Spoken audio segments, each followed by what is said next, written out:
Good evening, everybody, and welcome to the final panel of Consent Not to Be a Single Being, Worlding Through the Caribbean.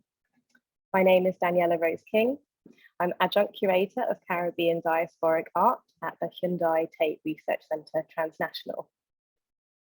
I'd like to firstly thank the organisers, co-conveners and thinking partners for bringing this symposium together.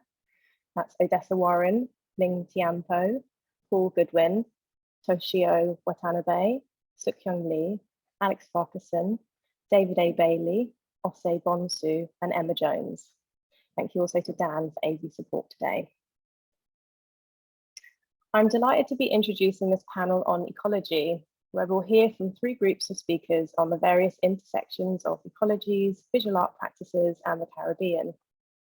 I'm especially interested in the interdisciplinary background of the speakers, ranging from visual art, the natural environment, law, and art history. And I'm sure this will make for an extremely rich and generative discussion. I'd like to take a moment to think about the shifting various meanings of ecology and how the term is being deployed today, and how the speakers may engage with the term. So we could speak about ecology as the branch of biology that deals with the relations of organisms to one another and to their physical surroundings, or to the political movement that seeks to protect the environment. Or as Glissant and Wynter teach us, the relational, interconnected, material, archipelagic, multi-species, human and non-human encounters and entanglements. Further, Catherine McKittrick's keynote reminds us of the materiality of conceptual frameworks, their very grounding in space and place as psychogeographies. But looking at the etymology of ecology from the Greek word oikos, for house, or the family, so literally the study or discourse of the home. But which home? Whose family? Our familial homes, our ancestral homes, our shared planetary home with all the flora and fauna, elements and forces that constitute it. In the first paper of today's session, we'll hear from Suzanne M Winterling with Laleta, Davis-Mattis and Denise Ferreira de Silva in Is the Speech of the Street / Biomass a Scientific Humanism? Towards the Rewriting of Knowledge, where the specific ecosystem of Glistening Bay in Jamaica is the ecology that is called forth.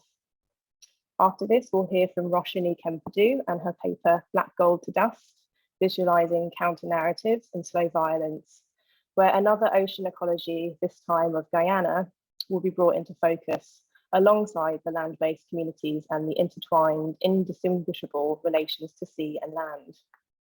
Lastly, we'll hear from Guillermina de Ferrari and her paper, Hospitality is the Medium, where another notion of the home comes to play in the form of radical hospitality in spite of increasingly inhospitable political climates. So please do think about questions and submit them into the chat box throughout the talks, and we will return to them at the question and answer segment of today's panel discussion. To introduce our first panel, this will be Suzanne M Winterling, who is an artist that works across a range of media to explore the sentient economy, cultures, and transformations of elements and materializations. Winterling's practice reflects upon political as well as aesthetic entanglements and power structures among human/animal/matter. Denise Ferreira de Silva is Professor and Director of the Social Justice Institute, the Institute for Gender, Race, Sexuality and Social Justice at the University of British Columbia. Her academic writings and artistic practice address the ethical questions of the global present and target the metaphysical and onto-epistemological dimensions of modern thought.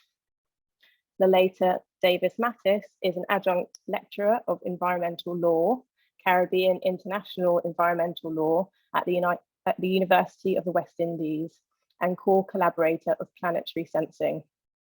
Suzanne, Denise, and Laleta, please take us away. Consent not to be a single being, worlding through the Caribbean. Planetary sensing as a rewriting of knowledge. Rewriting of knowledge as a deciphering practice towards the human, we read Sylvia Wynter also as a spotlight on counter histories and narratives. the bridge between a science-biological worlding and a consent not to be a single being. With a part of the biomass, a very magic, glowing, but also toxic species, the dinoflagellates are the clusters of glowing waters in Oyster Bay, glistening waters in Trelawney, Falmouth, Jamaica. The highly sensitive and complex ecosystem, a coded universe of currents, fisher folk, and mangroves is the starting point for our counterbalance, prototype, artistic project that takes the bioluminescence, the ancestral weapon against the colonizer, and the alarm system, a biosensor for a healthy coastal area as a proxy. And I'm showing our interface, the platform planetarysensing.com, which has been used to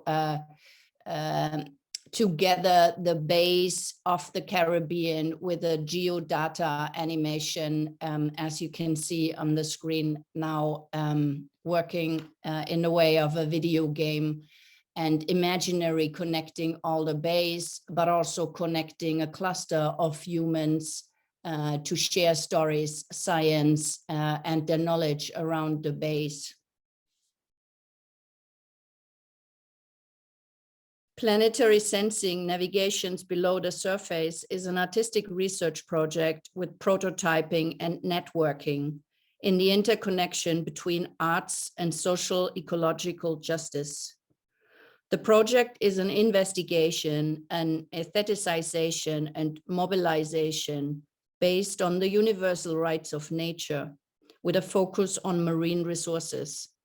The program involves the collection of data and the development of a citizen science toolkit, as well as a community empowerment through education, art, and infrastructures of the community and for the community, rather than an extractivist, academic, artistic way or a business-centric approach. We take natural resources to highlight the community and the commons. The program focuses on the impacts of the loss of biodiversity as a result of climate change, leading to the forced migration of humans and other species. Within the context of the project, art is conceptualized as a witness of our time and reflects the consequential challenges in ethics and human responsibility. In the current climate of ecological racism and violence, including the loss of biodiversity, the project identifies the necessity to experiment with ways of cohabitation and to activate a node network for making meaning in a different way. How can we suggest a way of creating knowledge paying tribute to the particular circumstances of many voices unheard? We suggest an attempt changing hierarchies of knowledge through amplifying knowledge of cohabitation on the same level as scientific knowledge and aiming for a human forms of life. And I'm quoting Sylvia Wynter, I have therefore used the terms aesthetic 1 and aesthetic 2 to draw a distinction between our present culture-specific definition of aesthetics and the new transcultural and hopefully scientific usage that the process of rethinking will propose. The phenomenon, therefore, of those class our present mode of aesthetics is a member. So that if aesthetic 1 must necessarily function within the parameters of a specific imperative, which I define below our present mode of aesthetics, and the signifying practices which institute its psychoaffective field must necessarily function within a parallel yet culture-specific imperative. The imperative of aesthetic 1 is to secure the social cohesion of the specific human order of which it is a function. It aims to produce the unitary system of meanings able to induce the altruistic psychoaffective field whose cohering mechanisms serve to integrate each specific mode of ultra-sociality or form of life. doing this as stably as do the genetically induced modes of kin-related altruism at the level of purely organic life. As a result, the rules which govern the production of all culture-specific altruism-inducing and cohering systems of meanings must function both rule-governedly and in ways that have hitherto transcended the normal consciousness of each order's individual subjects. With a background of bioluminescence in the coastal areas of the Caribbean, and I'm showing now the specific one in Oyster Bay, Jamaica, from which we are not talking, but with which we would like to talk, in the coastal areas of the Caribbean, but also with the alliance of all the Caribbean bays, which are hypersensitive and complex bioindicators for a healthy cohabitation. Since ancient times, we look at the entanglement of communities and ecosystems as a weapon and shield of embankment against outsourced tourism and climate change. And you see actually in the slide, which is made by Dane Budo, a marine scientist. This is just one of the big luxury hotel developments in the area that, as it is pretty obvious in this slide, influences not only the people living on the land, but also everything that's in the water.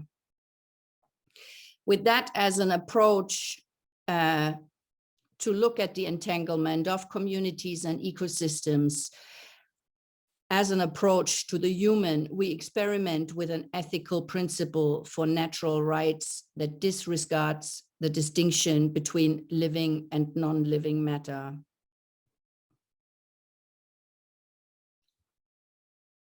And I'm zooming in into the more coastal areas. The mangroves, a very vibrant and very necessary part of the ecosystem of the dinoflagellates and also of Oyster Bay.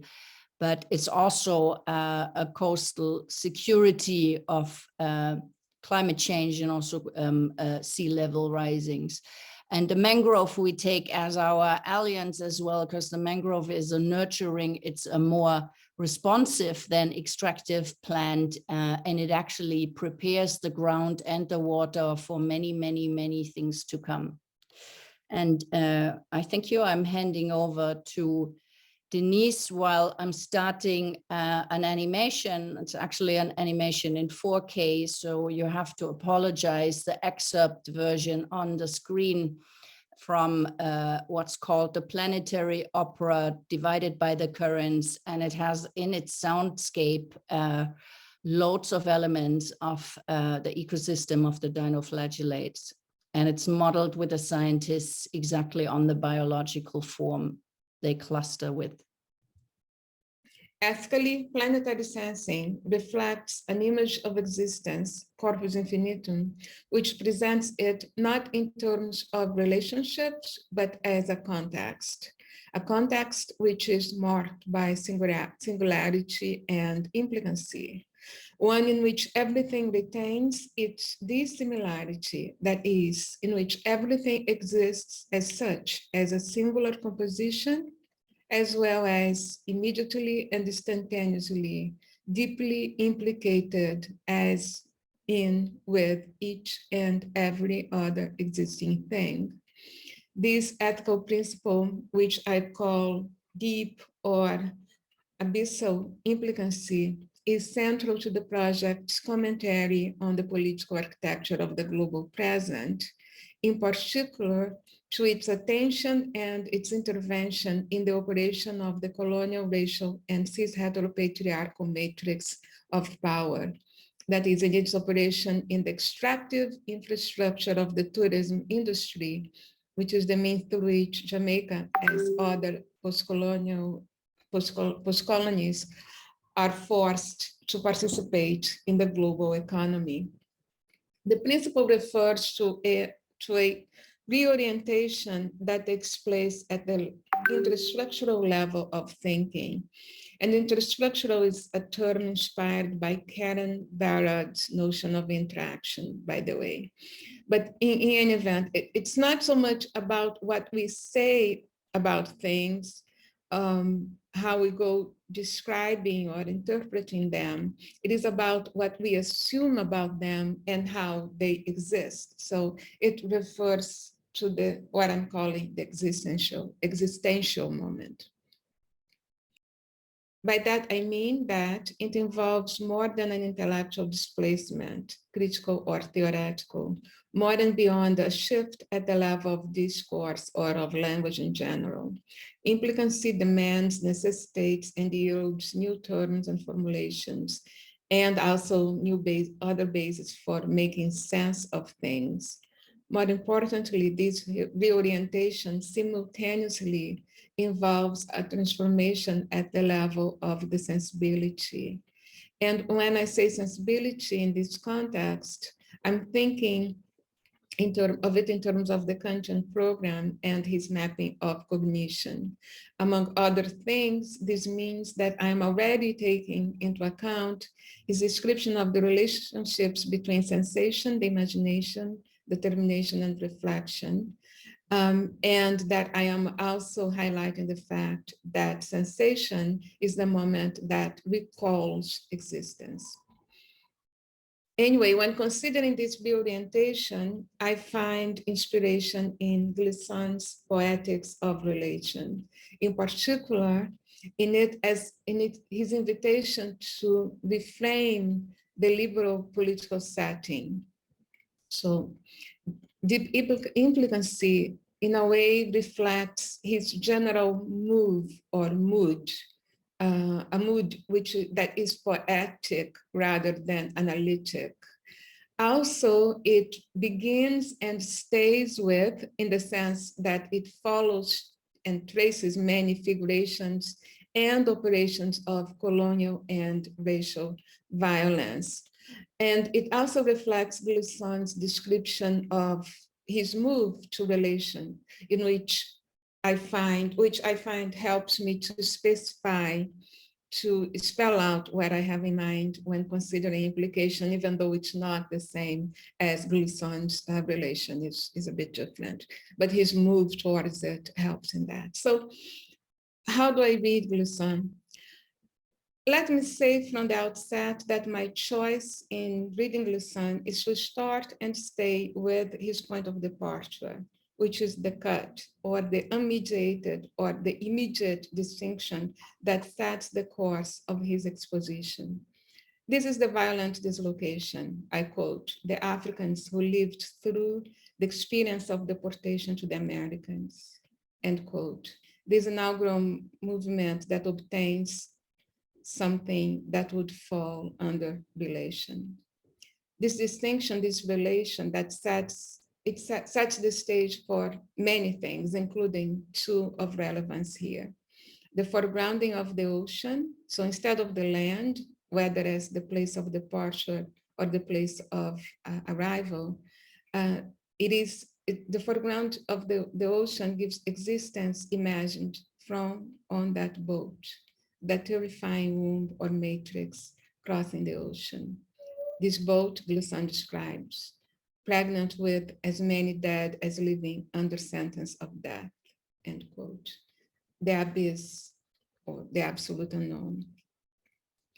Now, that point of departure does two things.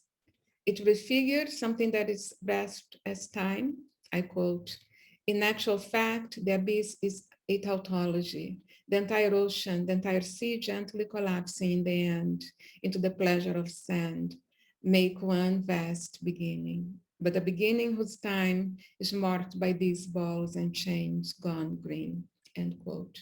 And also it refigures something that is usually presented as knowledge, quote, the land beyond turned into land in itself, and this unrent of sail finally now spread is watered by the white wind of the abyss.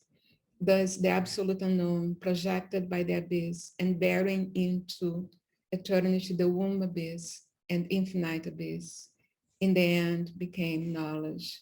not just a specific knowledge, but knowledge of the whole, greater from having been at the abyss, and free knowledge of relation within the whole, end quote. Among other things, this crucial critique of identity is always already in connection with its political, ethnic, juridic context.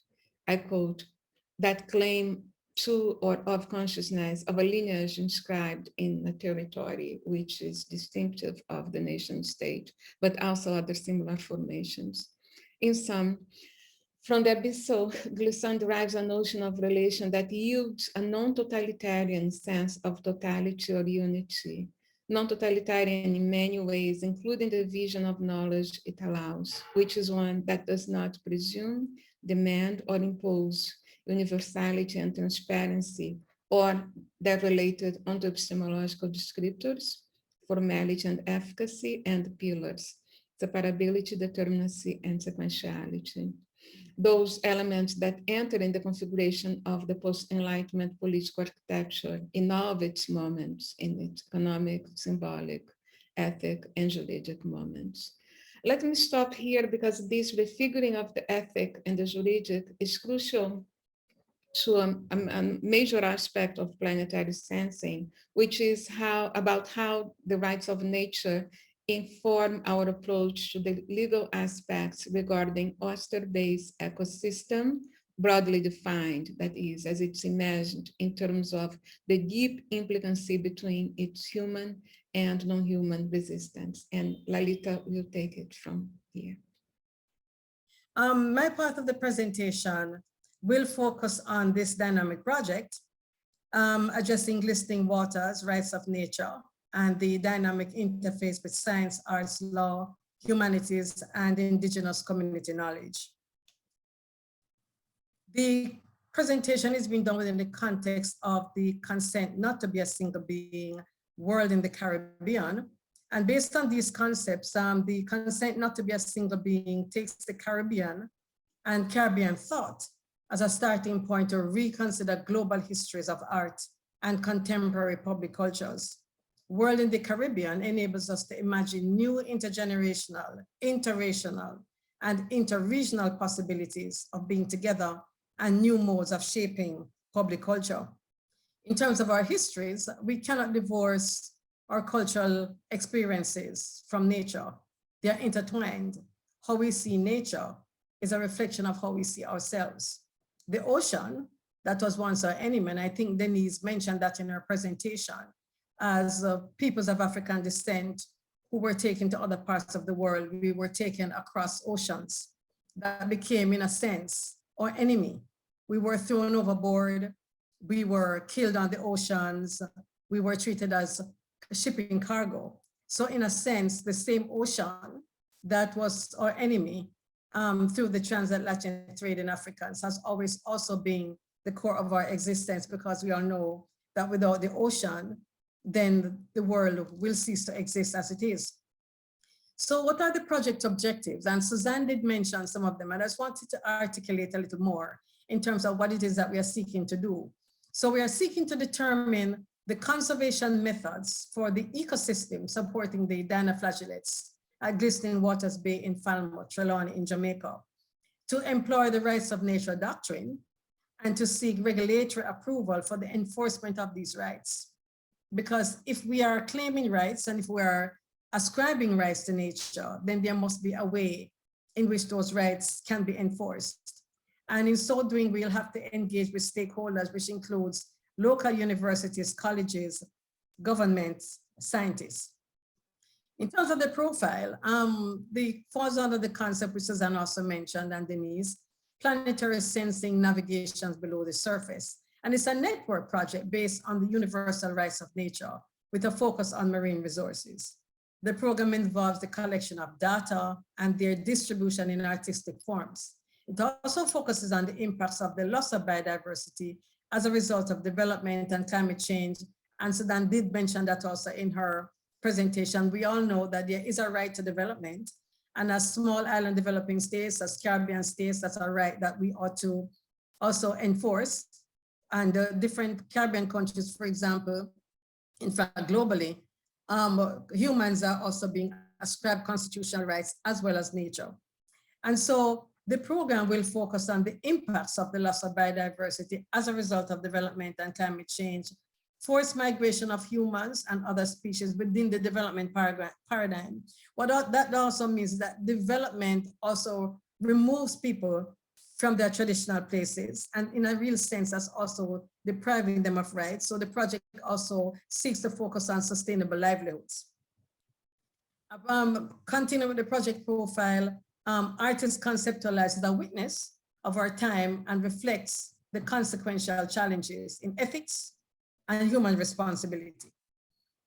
Also exploring the concept and application of the rights of nature to the study area, which is the Glistening Waters Bay, training local communities in conservation methods, gathering and articulating the traditional knowledge gleaned from the local communities, recognizing their communal rights to intellectual property as well, raising awareness and training artists on how to use their artistic expressions to disseminate information and to raise awareness on ocean conservation and climate change.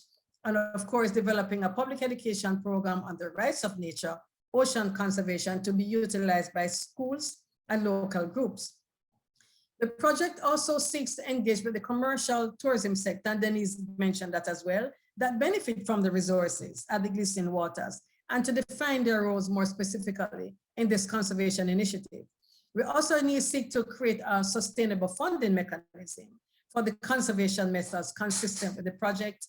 And of course, as I said, to incorporate the history and culture of our people in the protection of nature, and to create a biosphere reserve protected area, which is now putting a legal framework over the conservation initiatives.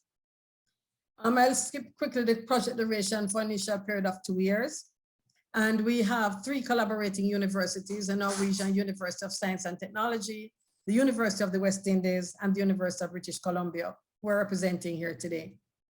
Our non-government collaborators, Alligator Head Foundation, a non-government organization primarily concerned with addressing fish sanctuary issues in East Portland in Jamaica, TBA 21 Academy, our local scientist, Emma Ranston Young, and our international scientist, Michael Latz. And those are some of our collaborators. The proposed mode of collaboration, of course, is a memorandum of understanding between the institutions, as well as going forward with non-academic actors and state actors, and of course, consultancies with our experts. The sustainability of the project speaks to the project managers, which will be the Alligator Head Foundation. And what are the things we want to do in terms of the MOU? Examine the impacts of development on specific marine ecosystems in Jamaica, focusing on the dinoflagellate population, exploring the historical existence of dinoflagellate populations in other parts of Jamaica, causes and effects of development on the population, and of course, the role of traditional knowledge. Examining, of course, and interrogating the role of art as a means of communicating the impacts of human behavior on marine biodiversity, and examining the impacts of gender in the protection of marine biodiversity, the impacts of development and marine biodiversity protection on human rights and constitutional rights. And we'll also be developing programs geared towards the dissemination of knowledge of specific elements of Jamaica's marine biodiversity, and to work closely with traditional communities and government organizations towards the achievement of these goals. Who are some of these non-government actors? Fisher folk, local communities, universities, local scientists, and international scientists, as I said before. And I did mention the use of art to promote ecological education. In terms of sustainability, there is a necessity to create a sustainable landscape. And that includes putting in the necessary infrastructure to sustain the project, so that at the end of the project, official end of the project timeline, that the project will carry on by itself. And that includes creating a sustainable landscape, office equipment, public education, to drive the sustainable activities surrounding the Glistening Waters. So in essence, that is the project profile in terms of what we want to do. And we just really want to say how much it dovetails into the theme that we're talking about here today, and the extent again to which we want to highlight the extent to which we cannot divorce our culture from our heritage, and we cannot divorce the heritage from how we treat with nature. Thank you very much, and we welcome your participation. Thank you so much, Suzanne, Denise, and Laleta, for such a rich presentation. I look forward to returning to some of the issues you raised in the discussion later. So our next speaker is Roshini Kempudu, who is an artist and professor at Westminster School of Art. We're very excited to hear your paper. The artwork, like Gold Dust, is concerned with fictional reimaginings of women activists, mobilized through the familiar location Guyana as it lurches towards becoming one of the largest planetary offshore sites of oil and gas mining spaces, a petrochemical state. The monologue heard in the gallery space, and an extract that I've actually put up on the screen here, is a relationship and a kind of a retelling and a recalling of a friendship that Lenny and Rosa have, and explores the ways in which these lives are intertwined. Concerned with living in Wakapori, Guyana, a relationship to the US for studying purposes, a reference to migration and movement, the notion of porous borders of Guyana and Venezuela, and the prospect, as you can see here, of the magical qualities in the landscape. The audio script is influenced by activists, observers, and critics. Activists in Texas that I met, and those I know of in Guyana, such as Red Thread, Karen D'Souza, and Di, rest in power, and for example, Elisa Trotz at the University of Toronto, to name a few. Women are evoked as agents of the environmental and socio-political change through the naming of others. And I wanted to enact what I called an emplaced rhetoric, a term describing the ways in which environmental activists, and Wangari Maathai's writing in particular, encourage collaboration and empathy to causes. And this is the first iteration of a long-term artwork, first installed in 2019, and you can see it here. So the sound space is also in the gallery space, and it is accompanied by a silent video. And it was based on a residency at Art Pace San Antonio in 2019 at the invitation of my mentor, guest curator Deborah Willis, and joined by Sama Al-Shabai and Jennifer Dachik. And I wanted to really think and make use of T.J. Demas's quote and his proposition that he had towards artists making work that think about this idea of ecological crises and the notion of change. He proposed to us a visuality with political legibility, with decolonial and anti-capitalist values, with focus on the structural causes of justice and justice-based solutions. And I want to kind of take that and embed that in my work of this project. So like Gold Dust encompasses the terms associated with Guyana known for golds and diamonds, adventure and discovery, bauxite, demerara sugar, rice, hardwoods, construction, and now oil and gas. The title implies a visceral sense of our relationship to key metals and earth resources, used for the development and used to make us, particularly in the West, modern societies. Gold dust gives us a sense of the preciousness and commodity financial value that we give to gold as a precious mineral. It hints at how magical this find continues to be and its association to seeing it evidenced. In this artwork, I attribute gold dust to presentist and future magical qualities of Guyanese women in particular, and their knowledge as survivors, as warriors, as keepers of forests and terrains, of other people and things in the landscape. And these photographs that I'm showing you now, including this map, are from the material I took and created on the visit, and which I work into montages and the video material and become inspirational for the script and the sound piece. So something, of course, very big, as I mentioned, is happening in Guyana as it becomes a petrostate for global consumption. offshore extraction of oil and gas, and you can see here the area that's being affected, began off the Essequibo coast, northwest Guyana, in the disputed ocean waters with neighboring Venezuela in 2015.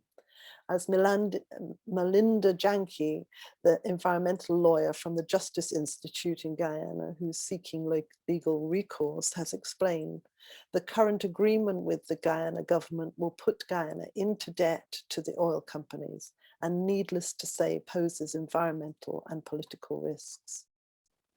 It beggars belief that the rapid rise in fossil fuel extraction is taking place at this time. The implication of this for this English-speaking Caribbean nation next door to Venezuela, when the world increasingly needs to be expanding alternative energy sources. Guyana, with its less than 800,000 people, is one of the poorest populations in South America.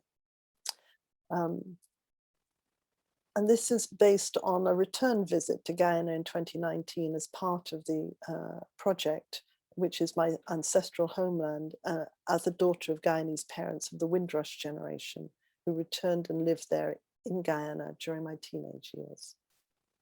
Guyana is a land of rivers, with most of the coast where the majority of the population now lives, all below sea level. Large, brown and muddy rivers, and inland what we call creeks, the color of Coca-Cola, because of its proximity to the Amazon and most of the hinterland forming the Amazon. My travel mostly involved river trips and visiting the land in the Essequibo, owned by the indigenous Guyanese, the First Nations, involving small speedboats, several ferries, school boat runs to small islands, walking in savanna landscapes. And I followed stories both here and in the US, the state of Texas in particular. The First Nations of Guyana, the Guyanese indigenous communities, like most First Nations elsewhere, have a tortuous and brutal history of injustice, reservation living, land displacement, and systemic persecution and genocide through a colonial history. And they come into the firing line with this expansion of Guyana into a petrol state.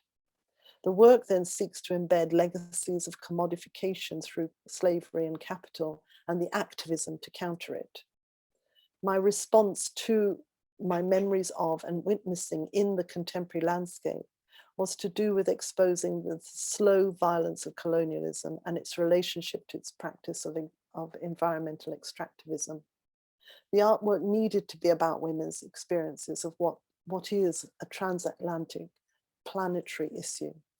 And it needed to be a counter narratives to the robust masculine voice and vision of extraction of colonial and post-colonial resources, people, things, plants, terrains.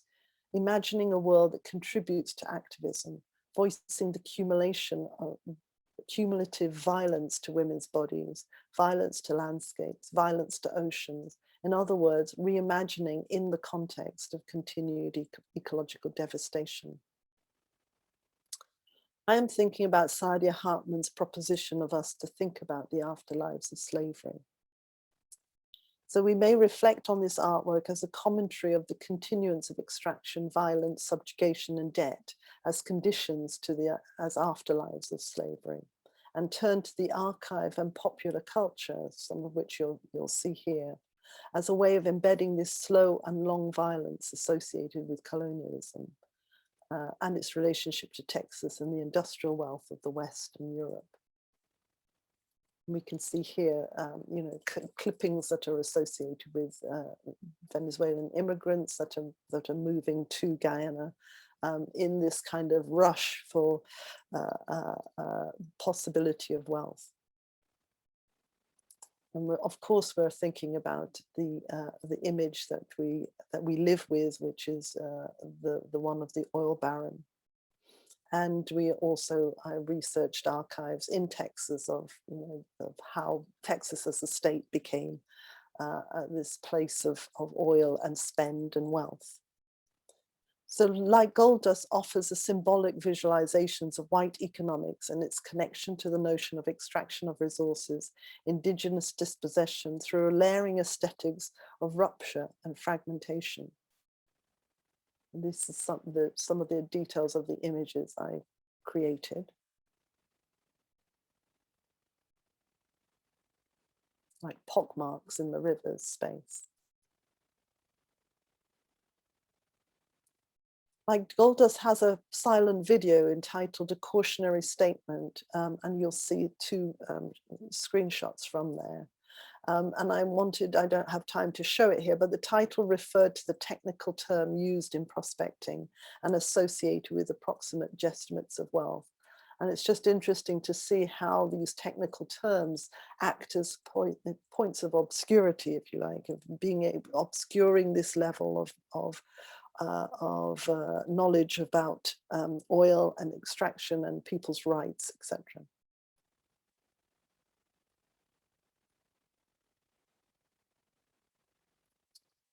This is another image from one of the photographs.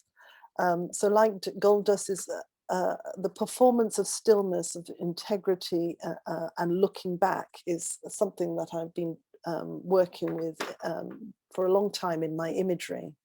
And as you can see, I'm very interested in the relationship between the performative act of presencing, I describe it as.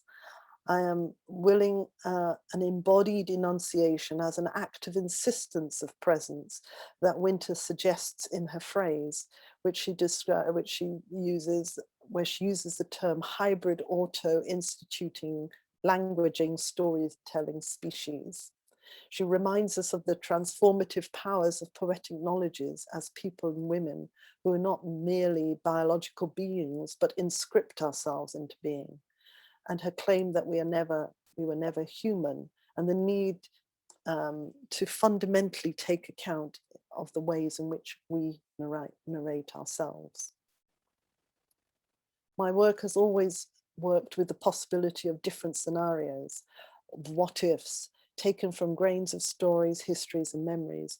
In this sense, I'm also thinking about the conceptual frame of slowness and its connection to violence, particularly the violence enacted on us as persons, communities of color in relation to colonialism. Slowness may be developed as resistance and subversion, seen as a response to the exacerbated harshness of capitalism as a hegemonic and temporal regime of acceleration. The term slow violence, Rob Nixon in 2011, also recognizes the efforts and the rhetorics by writers, activists, artists, including Sylvia Wynter, people like Denise de Silva, Anrudhati Roy, Wangechi Mutu, Ken Saro-Wiwa, who encourage us to rethink what environmental activism looks like and its importance to us in to a planetary future.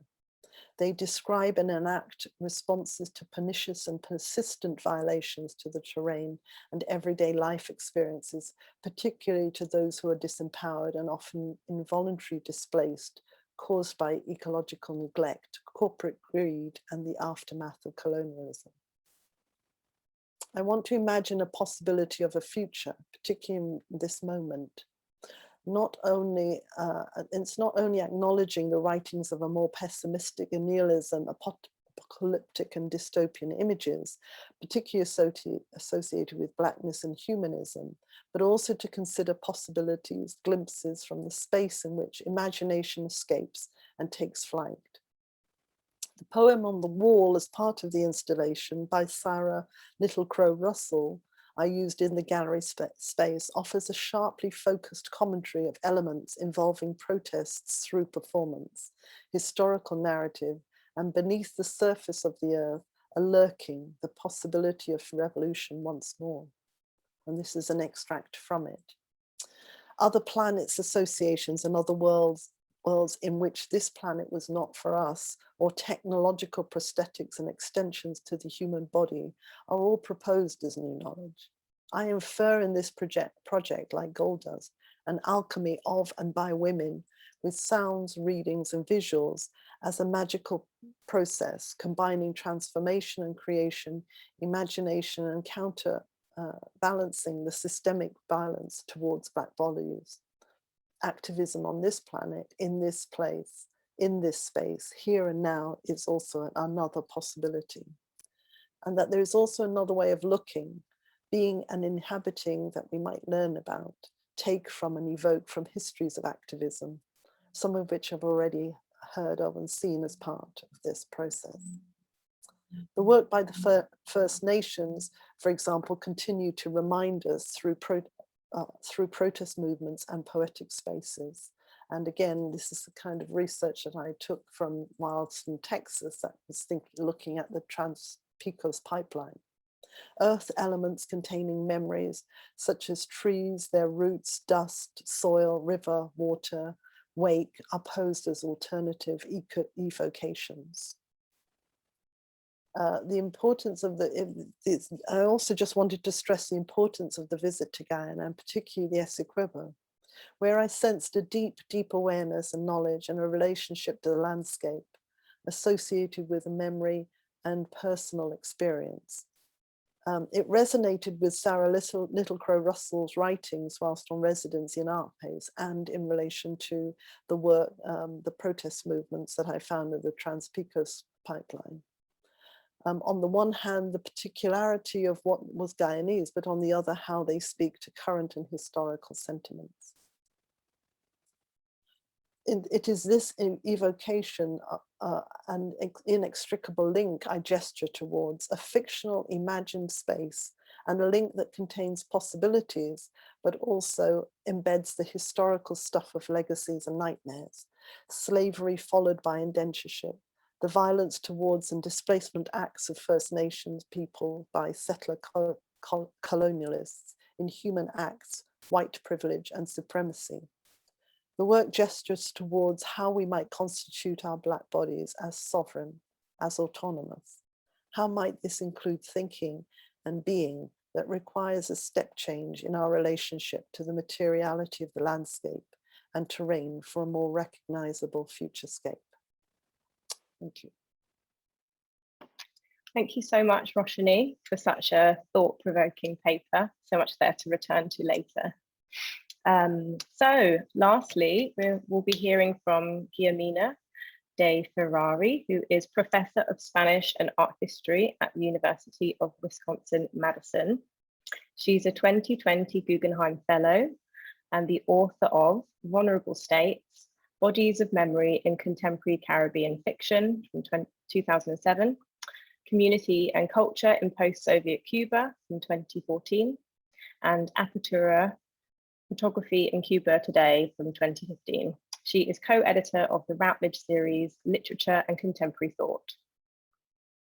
Today, I will discuss 4 artworks made in Cuba between 2010 and 2021 and comment on what hospitality art says about being human in conditions that are structurally and fundamentally hostile to human flourishing.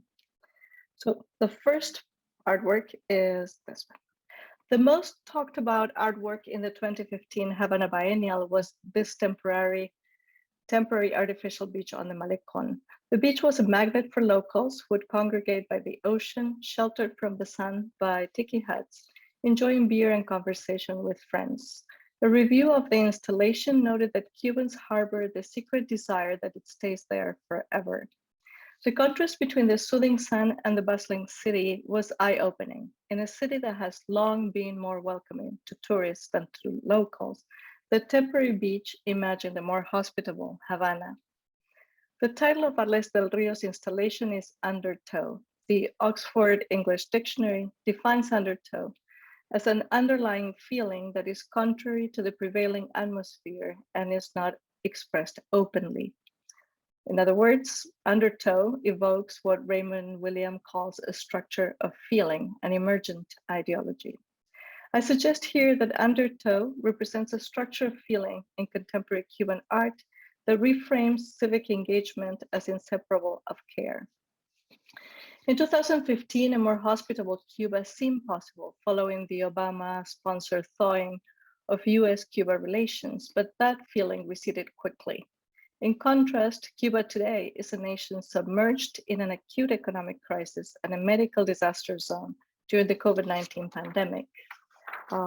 Cuban leaders, consumed by their lack of political legitimacy after 62 years in power, have dramatically intensified the repression against dissenters, especially artists, many of whom are in jail or in forced exile.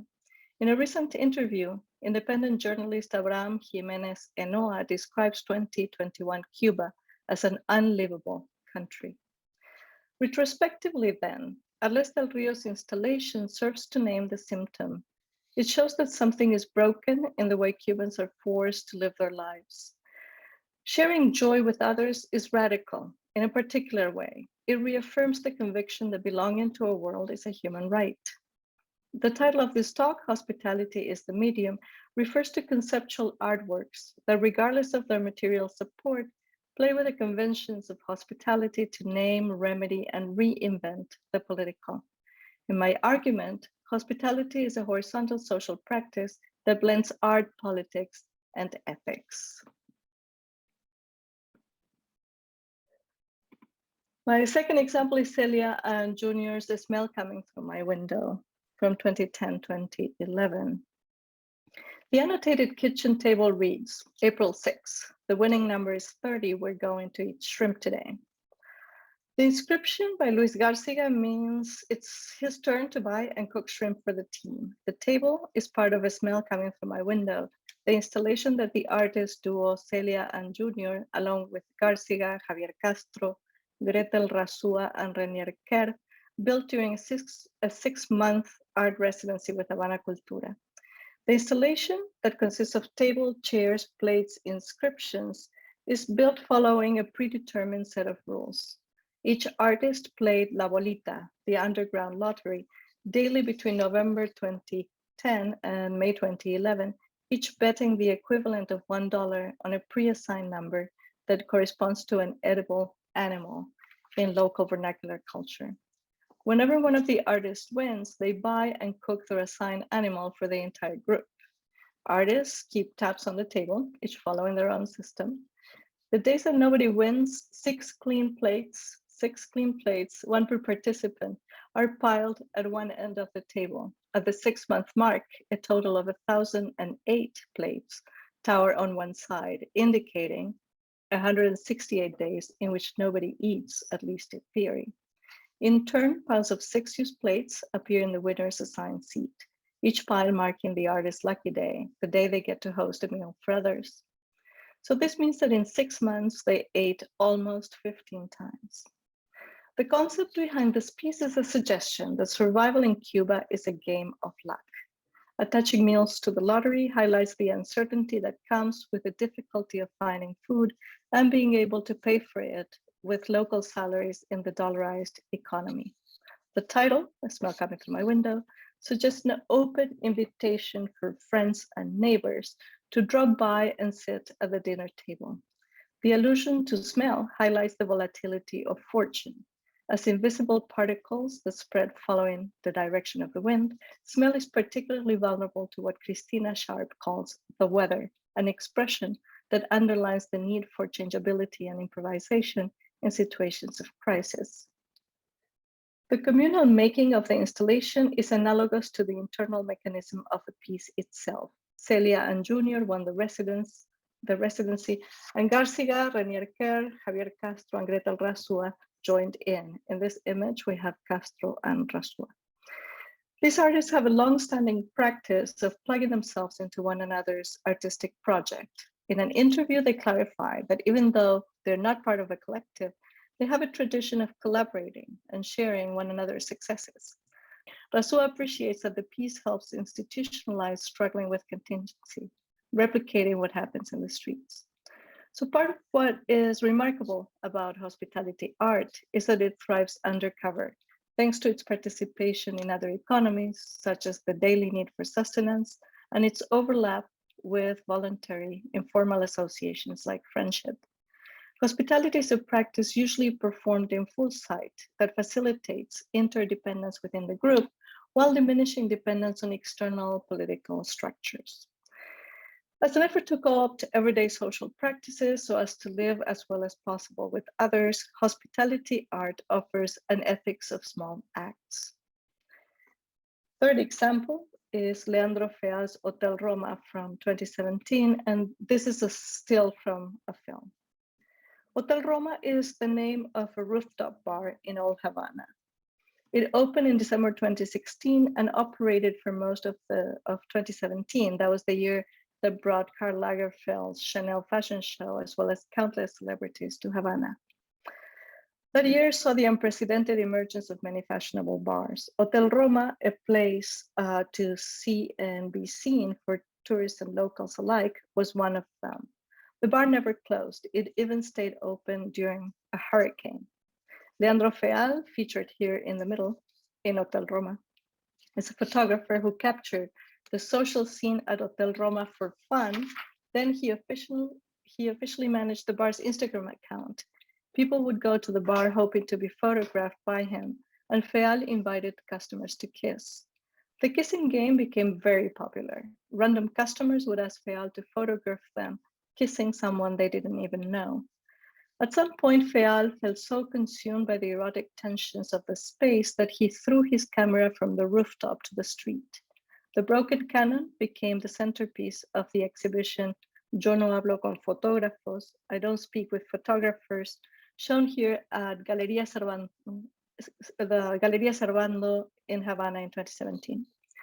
Leandro Feal's Hotel Roma from 2017 is a 53-minute long film.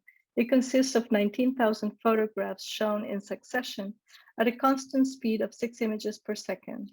The black and white images, glamorous and modern, evoke the glossy aesthetics of the 1960s. The music Feal selected corresponds to different decades, the 50s, 60s, 70s, to preserve the sense of timelessness. The rhythm of the music, in sync with the pace of the images, contributes to a party-like atmosphere.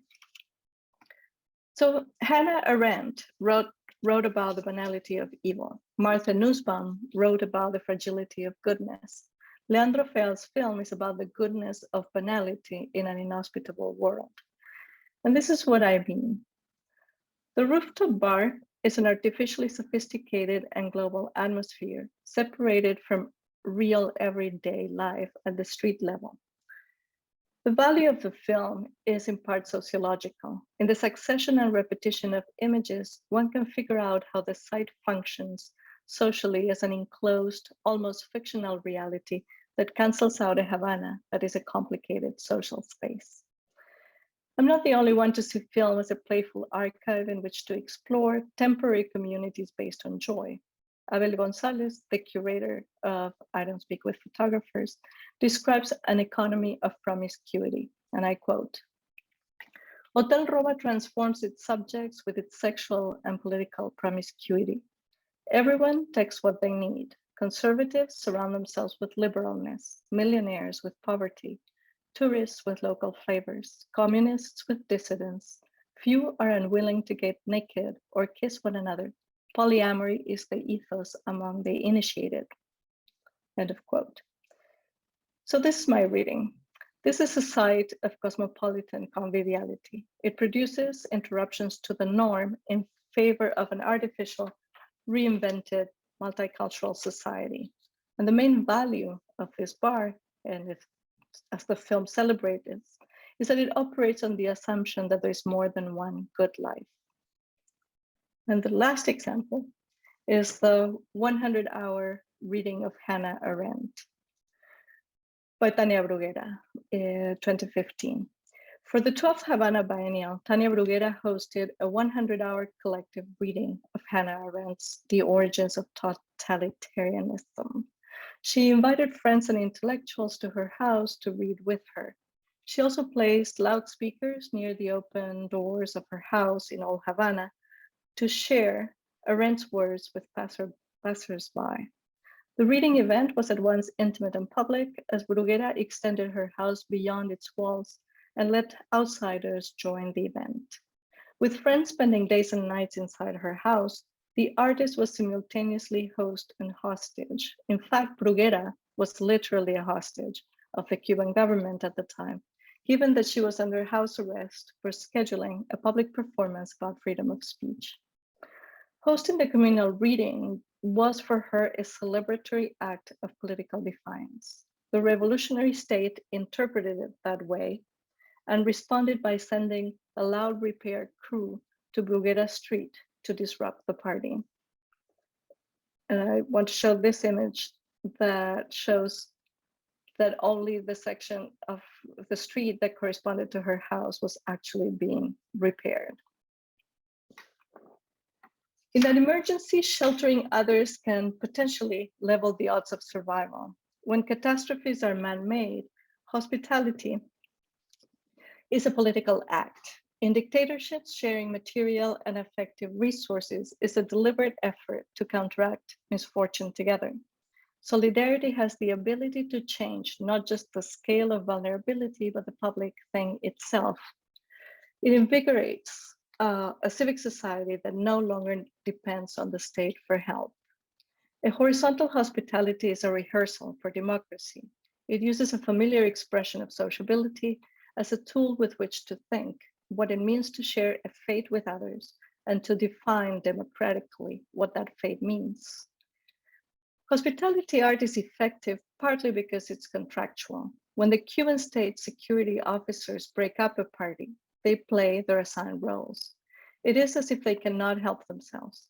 Deprived of social skills and theoretical awareness, they ignore that a party is truly seditious when the police treat it as such. The so-called crime is simply enjoying the company of others, but it is quite dangerous. People taking care of others is a rehearsal for the formation of a civil society that doesn't need the state, that can judge the government, and that can change it. The guardians of authoritarianism have lost as soon as citizens party without fear, for they are acting as if the future had already arrived. Thank you. Thank you so much, Guillermina. Can I ask all of our panelists to please turn on their cameras as we start the panel discussion and to unmute yourselves? And I'd also just like to say that unfortunately, Denise Ferreira da Silva won't be joining us today. Yeah, I'd also like to invite the audience to please add their questions to the Q&A function. And I also wanted to ask that the speakers, please do jump in and speak to each other if the mood takes you, don't wait for me. But yeah, thank you all so much for such rich and diverse papers that think through the notion of ecology in a multitude of ways. As we await questions from the audience, I wanted to jump in with one of my own. And this is for Guillermina. So thank you for your presentation and this kind of urgent reminder to share joy and levity as radical gestures.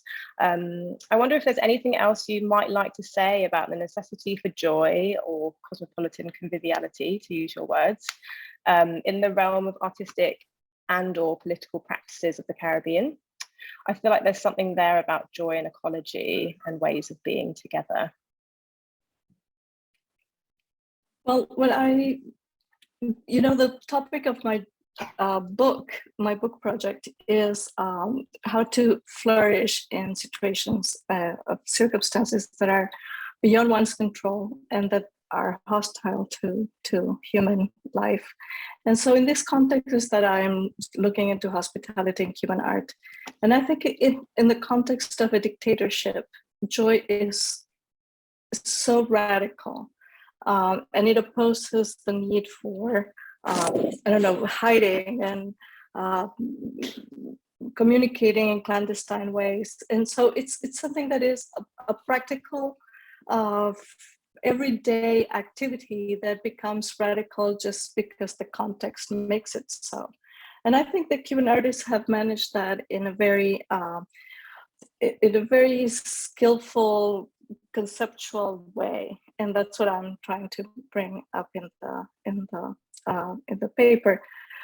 I think that I'll leave it at that. I could speak forever. Thank you. I was also taken by the idea of the undertow as a form of opacity, perhaps. And you describe it as an emergent ideology that reframes hospitality and care.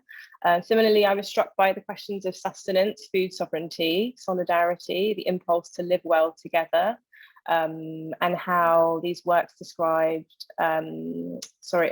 the intersection of art, politics, and ethics. And I think these are all questions faced by post-plantation, post-colonial ecologies and communities, as well as communities faced by natural disasters and climate crisis. So the question of hospitality resonates particularly with me as a curator, I think. You know, I think it's sort of key to equitable relationships, and it's like a practical aspect of the work too.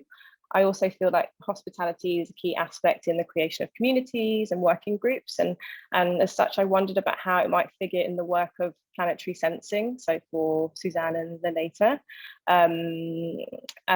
as well as thinking about the ecosystem. But, you know, even just thinking about like the mangroves, it's like a kind of ecological hospitality perhaps, or you know, protective function. And I think also that's a question for you, but to kind of also counter that question, I think it's important to consider, you know, what is the opposite of hospitality to this tendency as a sort of form of protective in hospitality in the face of extractive tourism and economies that are always kind of insisting on hospitality too. I don't know if Suzanne or Guillermina, if you wanted to respond to that, but if Suzanne and Laleta wanted to jump in perhaps. Let Suzanne. Suzanne? No? No? Suzanne, go ahead. Is she hearing? Suzanne, you're muted. Well, Suzanne figures it out. I think in the case of Cuba, hospitality is very interesting because it connects to the opening up to tourism in the 1990s to combat the economic crisis that followed the fall of the Soviet bloc. And because of the communist ethos, the Cubans were not into, they had to be trained for the hospitality industry because they were not in the serving style. It was not something that they were trained to do. So it was and only the people who knew languages could do it. So engineers were part of this, hired by hotels. So I think the other side of hospitality is neo-colonial, and it's very political in many ways. So if that were to be discussed, it's a different line of discussion, but it is very violent in different ways. And if I may say, I think it's a very, interesting departure from, or not a departure, it's really a very interesting component of the discussion. Especially as it relates to the notion of colonialism, and that's true. Jamaica, for example, largely before a slave society. People taken from their home countries, enslaved, trafficked, you know, that chattel slavery is perhaps the worst slavery ever recorded in terms of what it did to the Africans that came here. And out of that kind of forced service in quotation marks certainly would have an impact on present day service, and colonialism and the remnants of colonialism are still embedded in the society. Then I think maybe it's almost perhaps a natural approach, which is why we have to teach customer service. And I have a personal view about that too. I think whilst we teach customer service, we also need to be very careful of the context and how we teach customer service.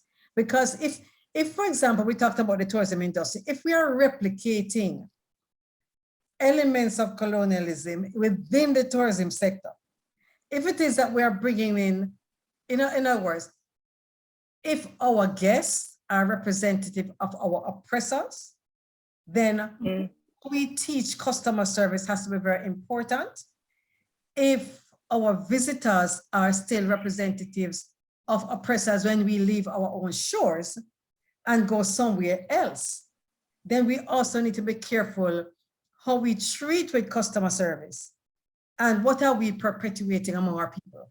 So I think it's a very important part of the discussion. And I just want to also add, it's also a very important part of the discussion on reparatory justice and how we go forward within our islands, within our region, and this whole concept which we are discussing today. Thank you. And I was really curious to hear about in your presentation about the work that you're doing with the tourism industry too, to sort of, think about how, their role in conservation as a potential role, or, they're playing a role whether we like it or not. So, engaging, having a conversation there seems really urgent and necessary. Well, I think I can answer that quickly. Just let me answer for Well, tourism is one of our mainstay in terms of earning foreign exchange. And we do, as a country, expend a lot on that resource. It's a very important sector because of linkages. So we're talking about community engagement, we're talking about the construction industry, we're talking about the persons who are engaged in the industry. So it's a very almost like a bottom-up kind of industry. Your farming community, you're encouraging your tourism sector not to import, but to utilize local goods. So the linkages are there, and it is an industry on which we depend. Now, I think when it comes down to natural resources, I think that the tourism sector is one of the drivers too of sustainability from the tourists themselves. So when a visitor comes to Jamaica, they're not necessarily asking a question, for example, what was here before this hotel was built? That's for the citizens to answer, because it may very well be that you had to rip down some of the heritage in order to put up a lovely hotel. And then your visitors come, they may be concerned about the forest and the birds, and they may go bird watching, but they are not part of that decision making. And for many of our countries, remember what we also do is that we have these specialized taxes, for example, that tourists pay, so they know that they are contributing to conservation.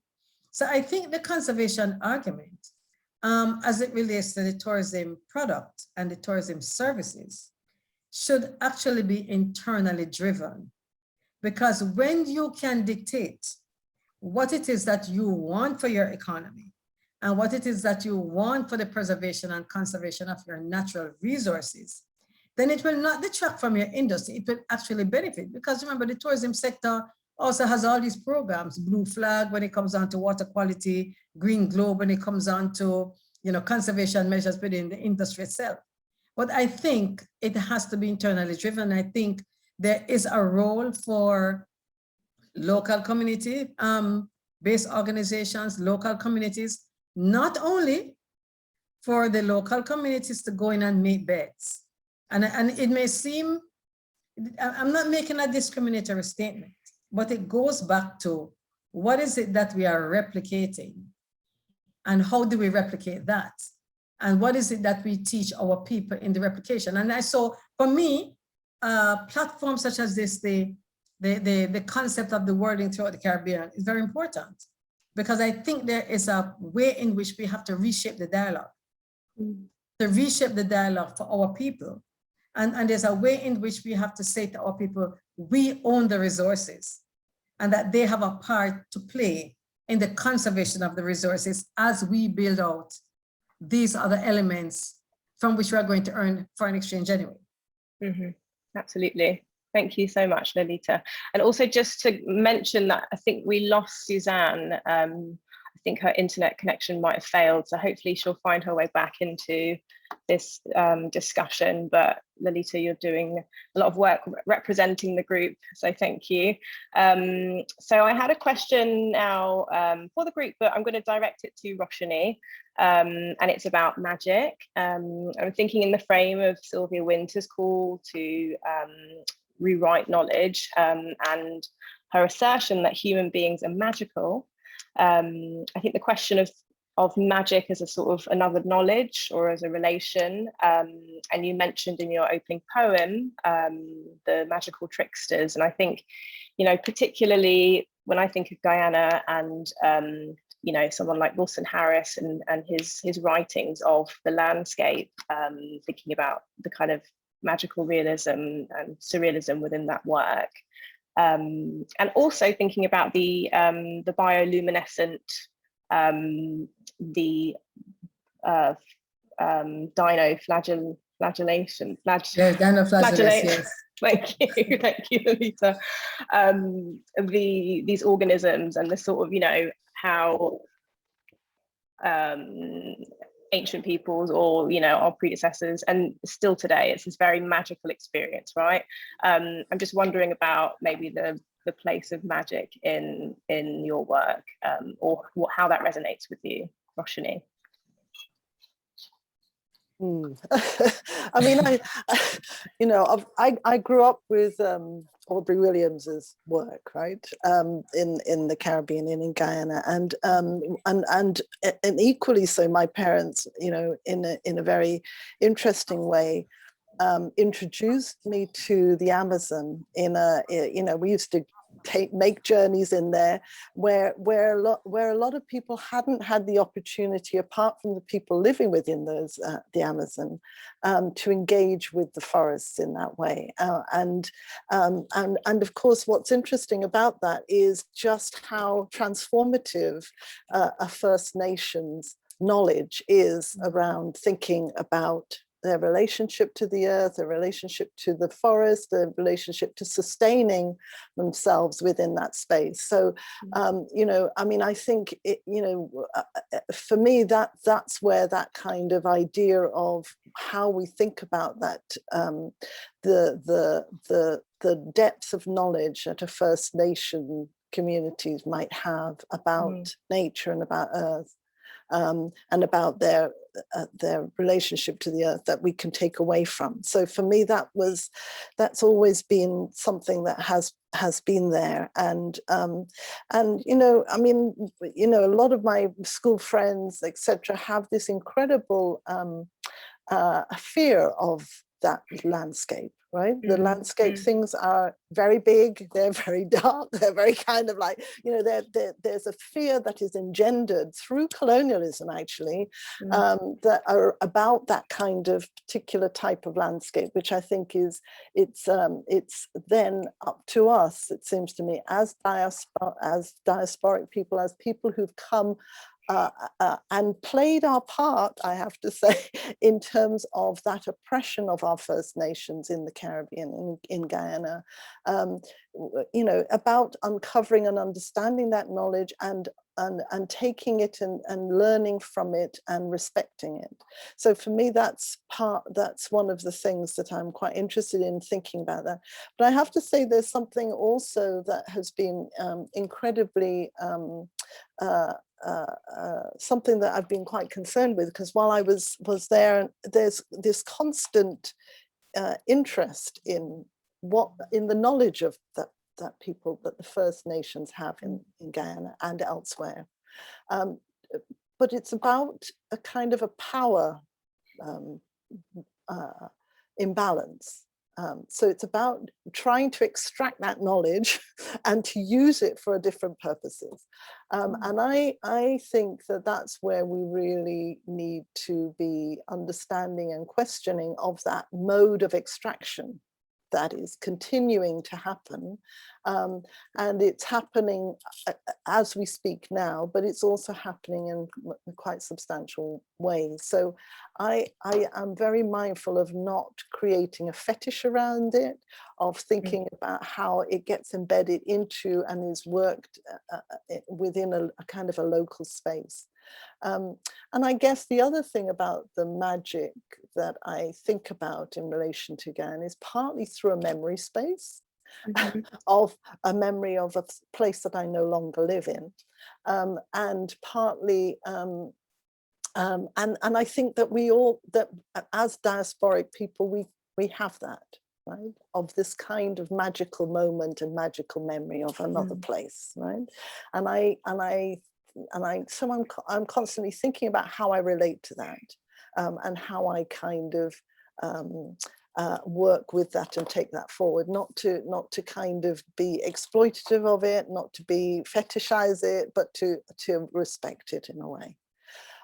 So for me, that's the way in which I want to come, and I guess it kind of leads to, I was picking up on Laleta's very, very, very helpful comments about thinking about the relationship of tourism and this issue of a colonial history of servicing, right, and our uncomfortableness of in that way. And I wanted to try and think a little bit about hospitality, because you know, the Caribbean has, you know, when you listen to people who are tourists going to the Caribbean, there's always this, oh, people are so nice there, right?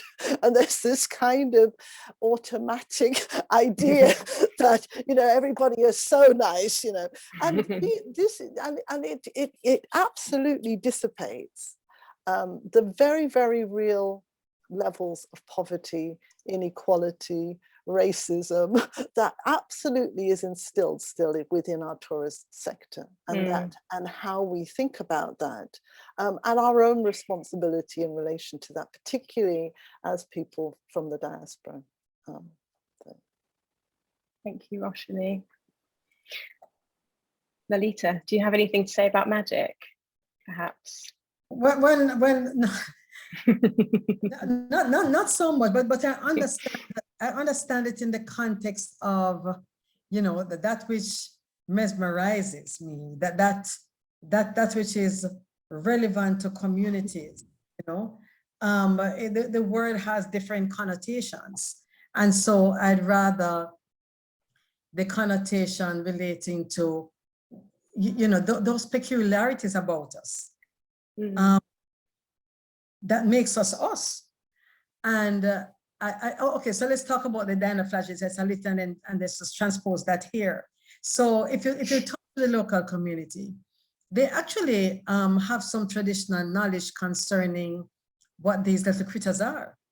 I mean, from a scientific view, we know what they are, but for a community that goes in a marine environment, in the day you don't see them, but in the night, if you touch the water, it glows.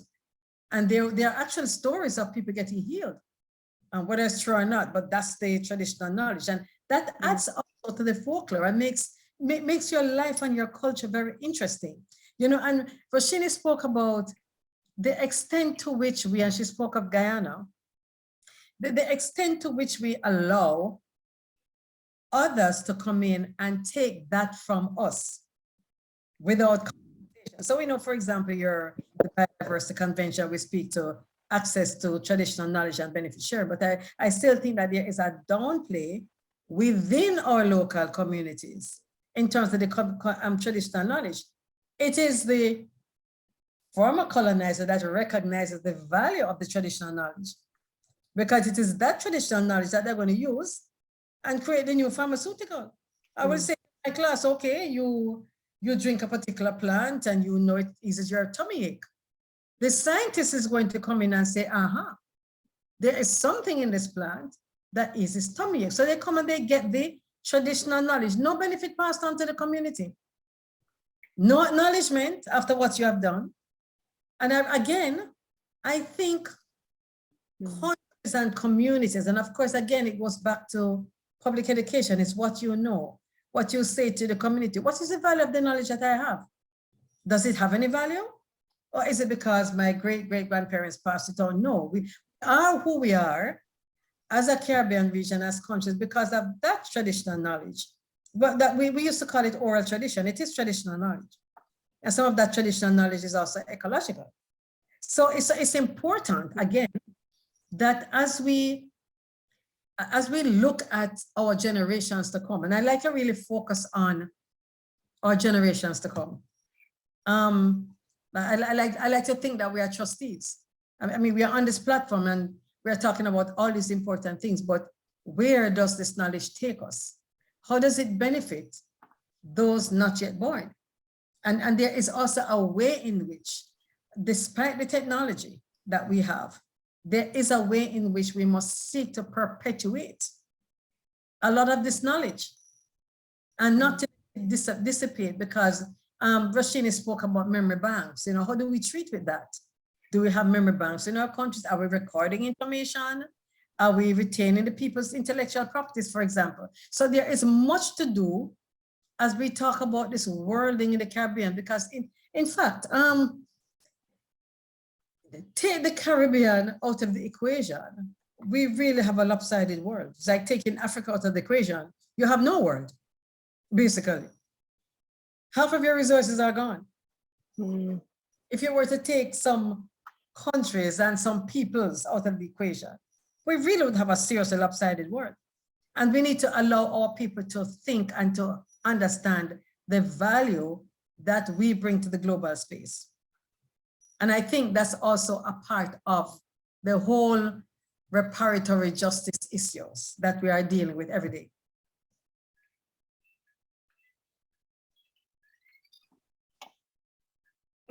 Okay. When you first asked, I thought what I've been working with has nothing to do with magic, but then I thought again. And I think that in the given context, which includes some of the bigger Caribbean questions, but also the type of work I'm doing is very located in the present and in a particular situation that is political and economic. So I'm coming from there in this conversation. And there is something that is magic in its own way. And I could take it in two different directions. One of them is the creativity with which Cubans managed to find a way to survive in a moment that is incredibly difficult economically and politically. The way artists manage to make art with whatever they have, and it's very sophisticated conceptual art, and they've been doing that for several decades now with very little. They have been able to do really interesting art. It's not the case for everyone, and it's not the case of today, but the other thing is that we're living through a very special moment in Cuban history when artists are changing the way politics is being discussed. And that's what I was pointing to in my presentation. The idea that artists are intersecting themselves, are plugging themselves into the political conversation in a very active way. And they do that through art, but they do that through solidarity. And there's something that is slightly magical going on, even though there is every effort on the part of the government to suppress it. And the sign of that, the one symptom would be the song Patria y Vida, Fatherland and Life, which is a new song that just won the Latin Grammy Award and is considered to be a crime to sing it in the streets because it's that seditious. And the whole point is we don't want to die for the nation. What we want is to be able to have a normal life and enjoy our lives in the country we have. So there's a certain degree of magic there, but it's a very different type of magic than like gold dust, for example. Thank you so much. Thank you all for your reflections. I think we're coming up to time now. So I wanted to just ask if there are any final thoughts, maybe. I think this is such a large, wide-ranging discussion that hopefully we can kind of take into the future and return to. But in the meantime, if there aren't any final thoughts, and I don't think we've had any questions from the audience, just lots of lovely comments and sort of congratulations to people. So I would love to say that, yeah, some wonderful thoughts and images and sort of imaginings to hold on to here. Thank you for that, everybody. Thank you to Suzanne Winterling, Laleta Mattis-Davis, Denise Ferreira de Silva, Roshini Kempudu, Guillermina de Ferrari. Thank you to the audience for your presence and your participation. Thanks to the AV team and organisers. And I believe that Paul Goodwin and Ming Tiampo of Worlding Public Cultures will be appearing shortly to make some final remarks at the close of what has been a really incredible 3-day symposium. But thank you all so much. And thank you. My pleasure. As we come to the close of this amazing symposium with so many wonderful positions, views, discussions, we wanted to, as co-organizers, we wanted to really start by thanking our co-organizers, Sukyung Lee Alex Farquharson, David A. Bailey, Daniela Rose King, Osei Bonsu, Odessa Warren, Emma Jones, and Toshio Watanabe, who all of us could have came together probably over a year ago now, during the pandemic, meeting on Zoom, coming up with discussions. Did we get everything perfect? Probably not. Did we adequately represent, for example, voices from the Caribbean? Probably could have done a bit better on that. That partly reflects what we did is put out a call, an open call, and then we basically selected from what we got back. We got quite a lot of responses back, but true to say, perhaps we could have done a bit more about getting more voices from the Caribbean. But on the other hand, the idea behind the conference was to really think about Caribbean in a larger context, and in a relational context, and as I'll talk about in a second, as a kind of method. But I think also, I want to send huge thanks to all of the presenters for their moving, provocative, and rich papers, as well as the fantastic conversations that we've had a part of that. And I'll just take Laleta's questions that I think hopefully we can take forward. She mentioned, where does this knowledge take us, right? This is the challenge. And the other thing was, how does it benefit those who are not born? Those are two real questions, which I hope that we will take forward and consider. So I'd like to thank Laleta for really putting that on the table. So I think over the past 3 days, what we've tried to do is explore the Caribbean, not as an abstracted place or a particular physical location, such as the beautiful place behind me here, which is actually from Barbados, which is now independent, yes. But rather as not independent, of course, it's been independent for quite a long time. I meant we got rid of the Queen. But rather as a kind of constellation of methods that can help us to think, to write, to live, to historicize in common, to help us to imagine, see, and relate to other worlds in our world, as I mentioned in my first talk.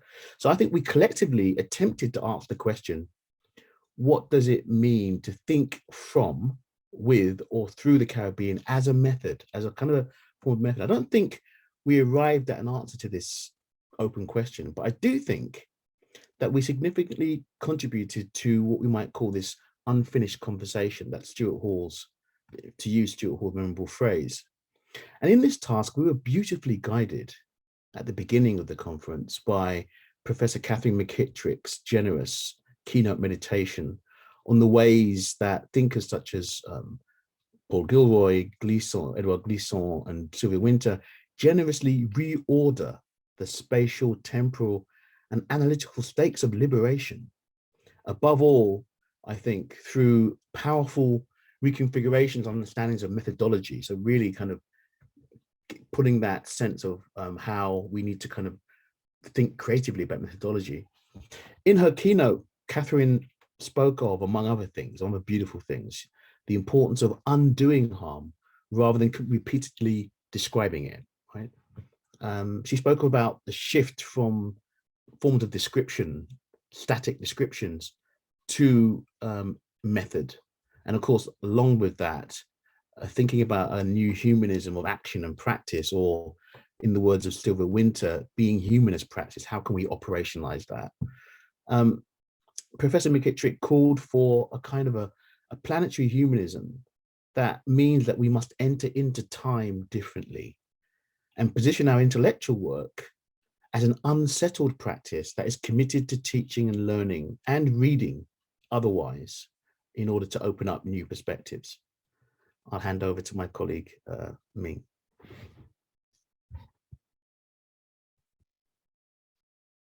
A wonderful panel on public culture proposed a toolbox for reshaping public cultures through pedagogies, critical curatorial practices, and artistic interventions. So really getting at this question of public culture that is so central to the Worlding Public Cultures project, and also echoing the work of Stuart Hall and his characterization of public culture as an arena of consent and resistance, and of course, of the vital importance of defending society and public culture, as Michel Foucault writes. Threaded through this conference, consent not to be a single being, whirling through the Caribbean, was of course this idea of multiplicities, pluralities, the ways in which counter histories, to name one of the other panels, and Caribbean worldings, yet another panel from today, how they disrupt unitary colonial histories, but also, importantly, epistemologies, terminologies, temporalities, and cosmologies, by making visible positionalities that are rendered invisible, even inconceivable within our disciplines as they exist today.